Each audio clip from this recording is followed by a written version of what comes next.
Hi, everybody. Happy Tuesday. I don't know if everyone is like me, but I'm already counting down the days for Thanksgiving, just next week. I'm so excited. Great. Well, it's great to see all of you. Thank you so much for joining us again today. We're talking today about STEM, esports, and CTE and how Lenovo Workstations can help support that. We have done this topic in the past. Maybe pop in the chat if you have been here for one of our past level up STEM esports and CTE with Lenovo. We wanted to bring this one to you all again this year because we have our friend Shane on the call, who's just has so much great insight into what you need to be considering if you're bringing these things to your school and how Lenovo can help support that. So we're super happy to be here today. Again, I think I've said that probably 3 times already. So I'll just get into my housekeeping.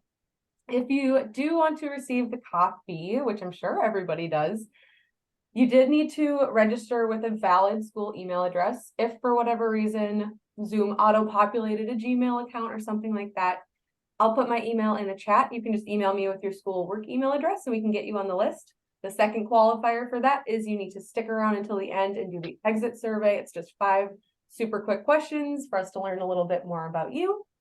So schoolwork email address, exit survey at the end.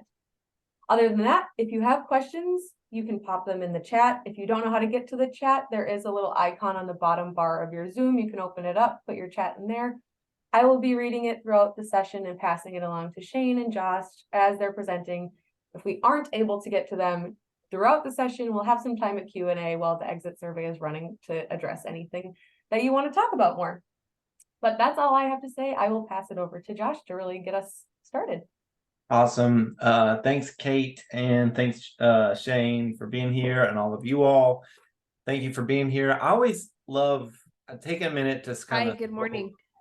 scroll through the attendees list, and there's some people that I can always count on to be here with us in our webinar, and it feels really good to see you all. And maybe this is your first time. Either way, we're going to learn a lot together. Kate alluded to this, but Shane, we've talked about this before, and I remember learning so much about the topic from the moments that we shared the last time. And actually, if you can go to that second slide, I think that'll help set me up for like the direction that I wanted to point our conversation. We talked about this a little bit last time, and you'll just have to forgive my ignorance here because some of this stuff I understand at a very high level just conceptually, but I'm hoping that you can help me kind of dig into this a little more and make some sense of it, because I know that in the world that we live in ed tech, there's kind of, maybe I'm oversimplifying it, but there's 2 kinds of ways that I think about computing devices. There, in one hand, we can do like the everyday kind of, I need a laptop or a Chromebook or something like that I can pick up and run and gun at school and do word processing, search the internet, do my regular kind of, whatever I would do in ELA or mathematics class. That to me feels like it goes into one category. And then there's this other thing that is like the things that we see here on the screen. It's like esports is not going to work on that same computer, I don't think, right? I mean, and then there's other things that I've seen in STEM and CTE that feel like they are going to require a little bit more computing, like horsepower. And I'm curious to know something that we talked about a little bit last time is, can those 3 areas, is that all one machine? Can I make an investment in one machine that would be able to serve all of those purposes? Because I know that there are nuanced differences in between them. And, there are certain advantages to consolidating these if it's possible. I mean, all of us have limited space available in our schools. And I know as a grant writer and a reader of many grants, it's nice when I can see items that come into my grants and that says, hey, we can use this for more than just one thing. So I know that the lab or the technology that we're investing in is going to have a lot of uses. So I'm wondering, Shane, if you can just take that as like a springboard to get the conversation going and kind of point us in the right direction with what we should be thinking about as we're investing in these more high-end computing devices. Yeah, you're pretty spot on, Josh, and I really appreciate that intro. And thank you to Jafar for bringing me back. I always enjoy coming back and talking to STEM CT. I'm the workstation specialist for Lenovo for the Southeast for public sector, and I spend all day talking mostly to K-12s and higher education on exactly what you're talking about. How do we optimize STEM CT and esports together? These things really are dynamically different than their general classroom. Obviously, they do take specialized hardware, but they take specialized hardware because of specialized software that they're running. And we'll get into it from the software first, and then we'll go to the hardware and the technology second, because it always starts with what we're teaching, what the curriculum is, and how that's going to work out. And then when you talk about how we then start taking on new tasks that are happening in STEM CT, like the advent of esports and things like that. So, with that said, let's jump right into it. Let's talk about trends and the things that we're kind of seeing across school districts in North America, as well as in Europe and some in Asia for STEM CT and for 2023. And honestly, this list hasn't changed too much from 2022 until we get down to the bottom. But the biggest one is always when the curriculum providers make changes. Fusion 360 is the number one STEM and CT software out there today. This was replacing AutoCAD. Some people are also still teaching Inventor, SolidWorks, and those kind of things. But Fusion 360 has definitely been the move. Most curriculum providers have picked it up. And on Fusion 360, we really have to make sure we're taking our time and understanding how it runs on these computer equipments. You cannot use your Chromebook or your standard student device and be able to operate Fusion 360 in any kind of fashion that's going to be worthwhile for the student or the classroom. It really does take a professional workstation, whether that be a desktop in a lab or a laptop. We have both, but most school districts are doing desktops and labs. So Fusion 360 is a continuation. If you're not on Fusion 360 already, I would imagine you probably have plans to get there. And so that's going to be one of those last ones. It's probably its last year, given the high adoption now of that. But the bigger adoption that's happening and the revolution that's happening with esports, and it's being driven by esports, is the advent of game design. And this doesn't have to be a video game necessarily. Almost everything we do, from classes to the curriculum to things like that, has some elements to gaming in it.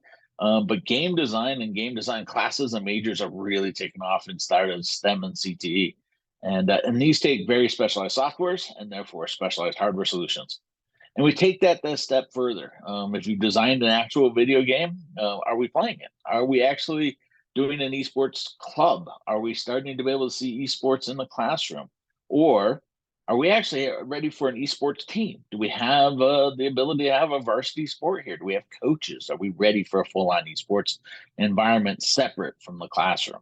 And everybody's on a different path on esports, and we'll kind of talk about what you kind of need to be able to implement those from a hardware perspective going forward, and the gotchas that are out there. I haven't come across the perfect esports K-12 yet, but I've come across some pretty impressive ones, and that really implemented. And they've gone from club to team and now to varsity sport, and they've done a great job in esports basis. But new to the list, there's a couple of new ones on this list this year. Flight Simulator. I've never seen Flight Simulator more popular out there. There's a little bit to do with teaching about flying itself, but it has an awful lot to do with curriculums that are now around, drone work and things like that. And so there's an awful lot of Flight Simulator being taught, and it takes not only a specialized computer but also specialized hardware around it. And so Flight Simulator is really taking off out there. I don't know if you guys have started using Flight Simulator. You might want to put in the comments if you have. But Flight Simulator is one of those really up and coming areas I'm seeing a lot of CTs take off. Teacher devices. A lot of the school districts I'm talking to, the teacher devices, they're 4, 5, 6 years old. They're carrying around laptops that just can't get the job done. And they've taken on new curriculum things, talking to parents through teams at home, doing things like on Zoom and all kind of workloads. And it's really having a hard time with teacher devices. And a lot of school districts are now starting to move to, a very small workstation laptop for teachers with a small graphics card in it to offload it to make sure the teachers are actually still being productive both inside the classroom and after class. And then this is probably the best and the hardest of the ones that's growing, that's coming on, is artificial intelligence. anytime you turn on the news, you read a newspaper, you turn on the internet, you're going to read something on artificial intelligence. I doubt that anybody on this phone hasn't gone out to ChatGPT and had it at least write us an email or do something like that. AI is everywhere, and it's really getting implemented in the softwares that we're teaching, the curriculums that we have. But now I've got school districts that are making AI a major. And what does that look like? And what do they need from a compute capability to do AI? Artificial intelligence is a very fast changing field, but it's something that we can address even in K-12 classrooms. So we'll talk about that here in a second. So those are the trends that I'm kind of seeing. If you guys are seeing other trends, please put them in the chat. We'll be happy to talk about them. But these are the ones that I'm seeing as major trends coming in 2023, 2024. Now, the softwares themselves haven't changed significantly. If we're teaching engineering, we're teaching design and CTE or STEM. Softwares, like I said, we made that move from AutoCAD to Fusion 360. But outside of that, we're still teaching Revit and SolidWorks and Inventor to some extent. And we're still using curriculum providers that are pushing those same software stacks like Project Lead the Way and those kind of things. So the engineering softwares haven't changed significantly. The media art softwares, they've kind of shifted in their priority. Adobe still, is obviously king of the heap on this one. And Adobe Premiere Pro is by far the best one when it comes to media arts. But we're actually seeing an awful lot of schools starting to pick up 3ds Max and Maya as they're expanding their Adobe Premiere Pro to add things like After Effects. They're doing animation. They're doing higher end game design capabilities. And that takes a different kind of compute capability too in their STEM and CTE assets. Unreal is taken off, and almost every K-12 that is teaching computer science or teaching gaming is teaching Unreal, and I've been amazed at its adoption. Where Unity might have been one of those really big adopters a couple years ago, it's actually started to slow down a little bit. I haven't had as many school districts adopting Unity recently, and then Avid is still there for people that are doing news production, audio production, and those kind of things. So how do these softwares actually kind of get from a software to an implementation? We decided about a year ago that could change. School districts, they're always challenged with space. More students in smaller classrooms, they don't have an awful lot of space, and they need to run higher and higher end software packages that are actually more demanding than ever. It used to be when I was doing a video edit in a K-12, it may be that I'm just editing it for time, right? Take out sections of dead air and those kind of things and just edit it for time. Now I'm putting fire and smoke, and I'm doing After Effects, and I'm doing all sorts of amazing things in those video edits. It takes more to get that done. Now, we have had at Lenovo our tiny product around for almost I think 8 years now. This 1 liter, very simple desktop or workstation, but we changed it this year to be able to take on those new workloads. This product can now do almost everything that we just listed, almost all those softwares we talked about. And I'll actually put those lists up here in a second. And we did it because we invented a new product last year. We call it the Ultra, but it allowed us a higher amount of power and a higher amount of processing capability in a smaller package. And we brought that into Tiny this year. And this allows us to change its workload. It is significantly more powerful with the new CPUs that we can put in it from Intel that we hadn't had in the past. So Tiny right now runs a very, very kind of slow 35-watt CPU. The current Tiny, the new one, this P3 one, runs a 65-watt CPU like you would see in a desktop. So get desktop power in that 1 liter Tiny. And that allows us to do things that classrooms have always wanted to do. How do I then implement compute power that everybody can use for any kind of workload, but keep it small and contained to the desk? So this new Tiny can still slide right into your Tiny One monitors and have that all-in-one experience, or it can be VESA mounted underneath the desks. And that makes a huge difference in the way that the compute goes by. And it can do almost all your STEM CT. So let's talk about that STEM CT timeline.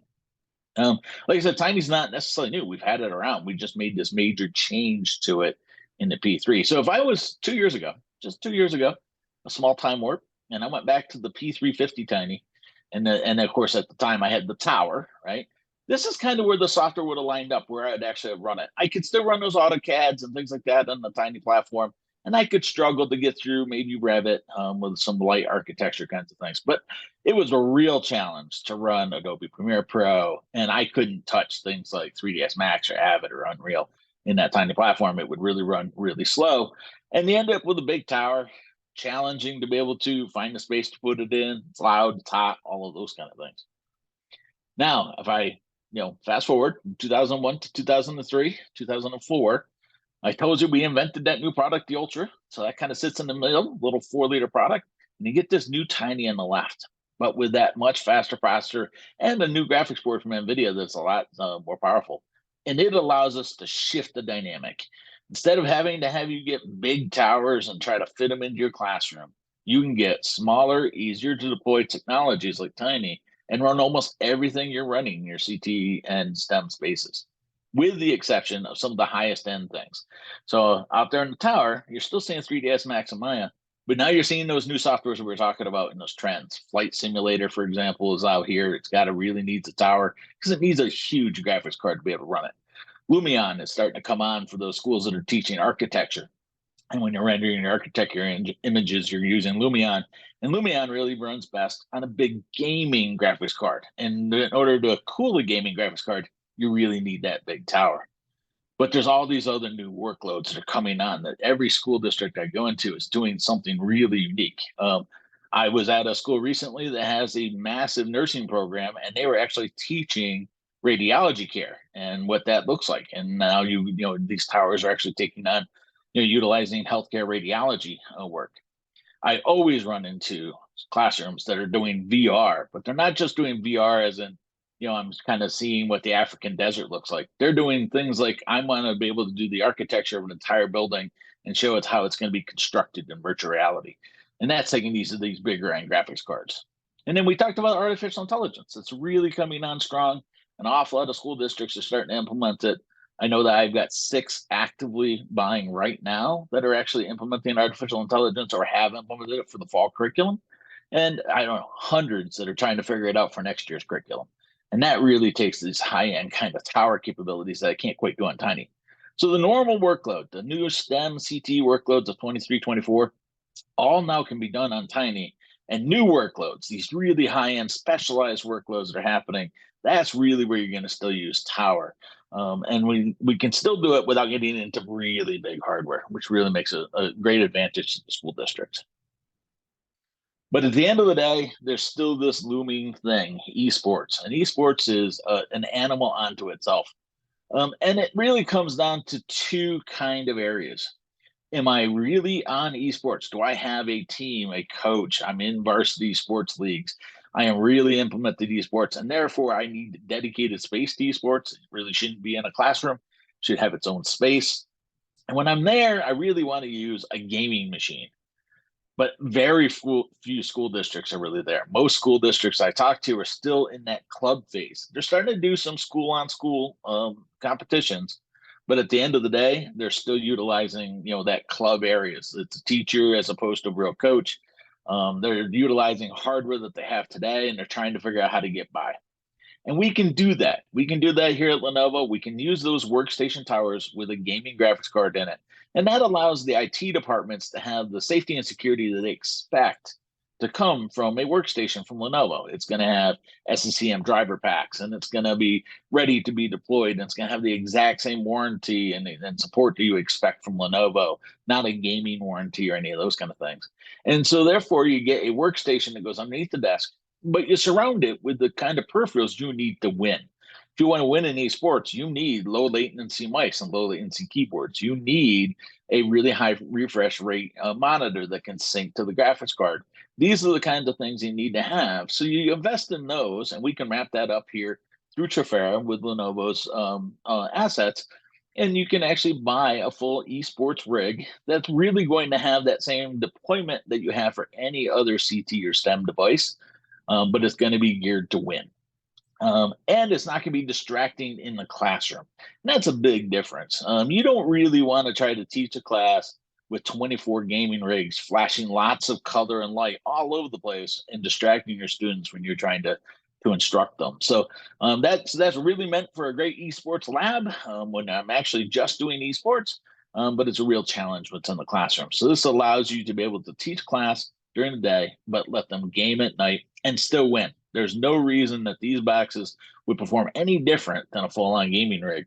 In fact, they will actually perform exactly the same as a full-on gaming rig, just without the distraction and with that ease of deployment that you'd come to expect from a professional product.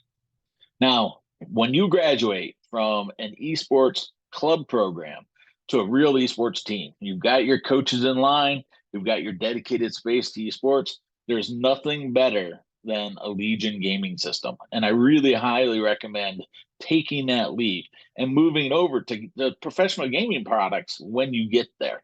So when you're actually, teaching Rocket League or playing Rocket League, you're, playing these other kind of titles, we can actually help you with a full-on gaming experience.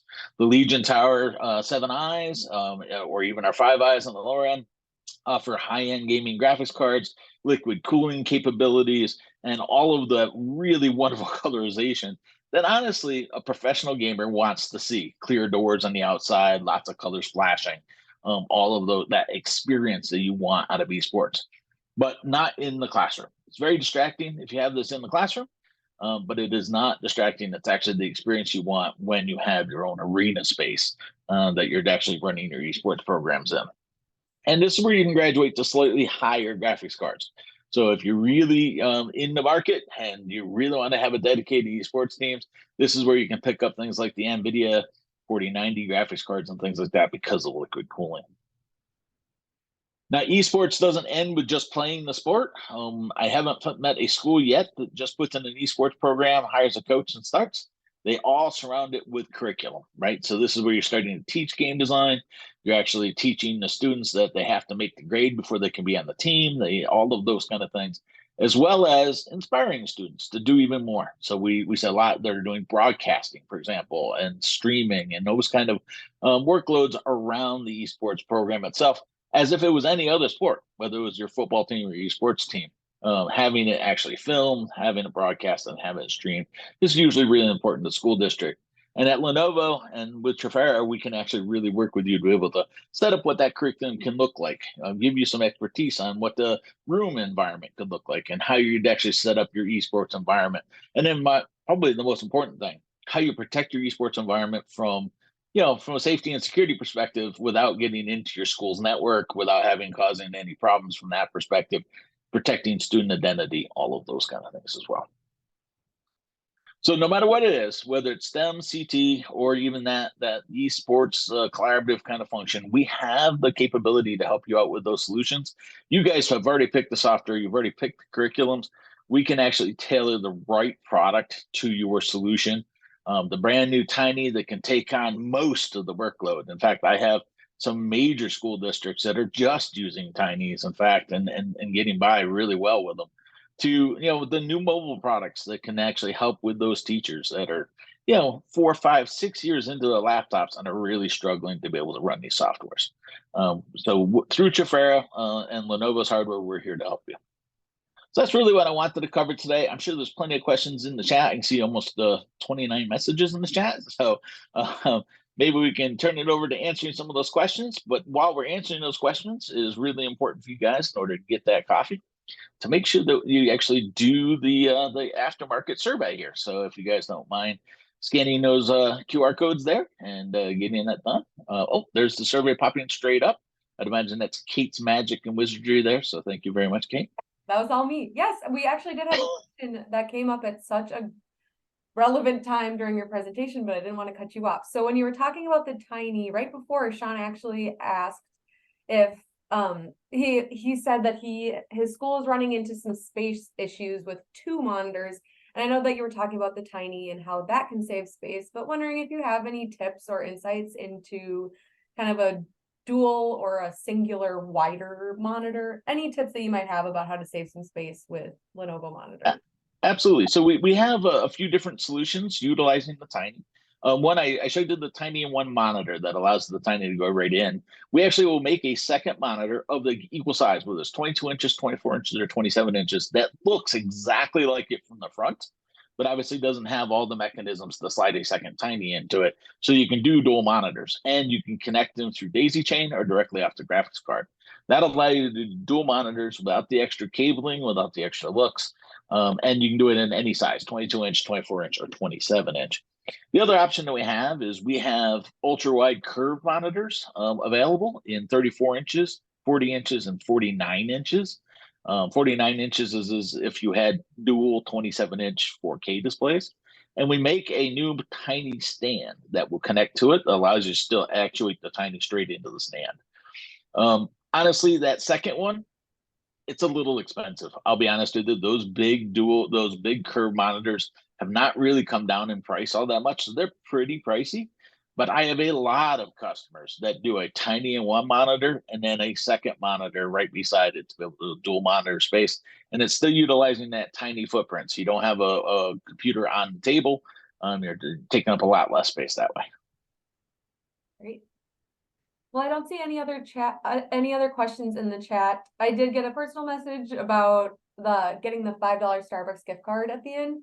So in order to get that, again, you did need to register with a valid school email address, so your work email address. If you weren't able to register, if maybe Zoom auto-populated a Gmail, you can email me. I will put my email again into the chat, and you can email me with your school work email address and we can get you on the list.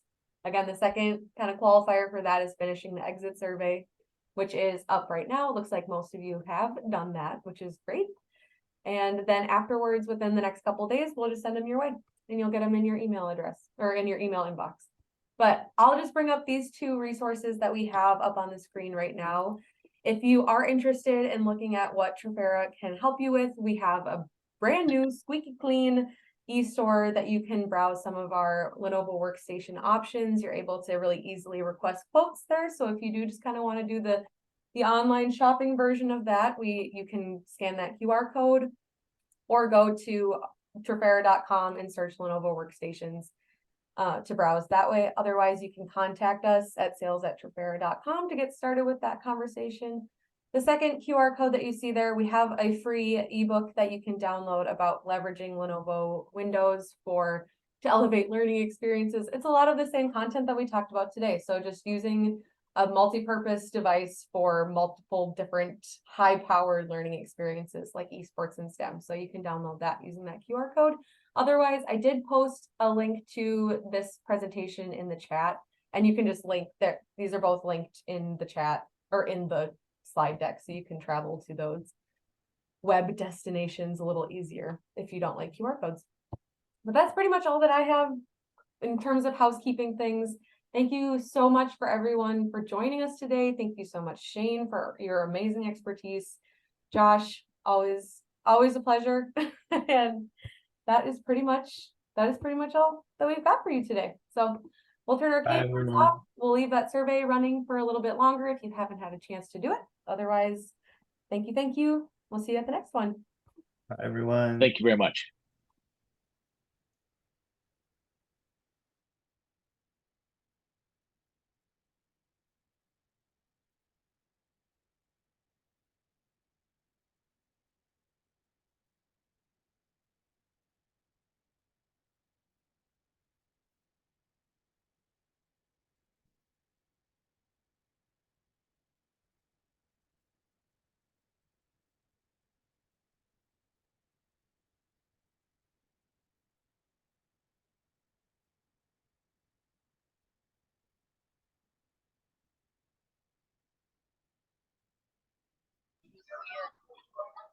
Crazy.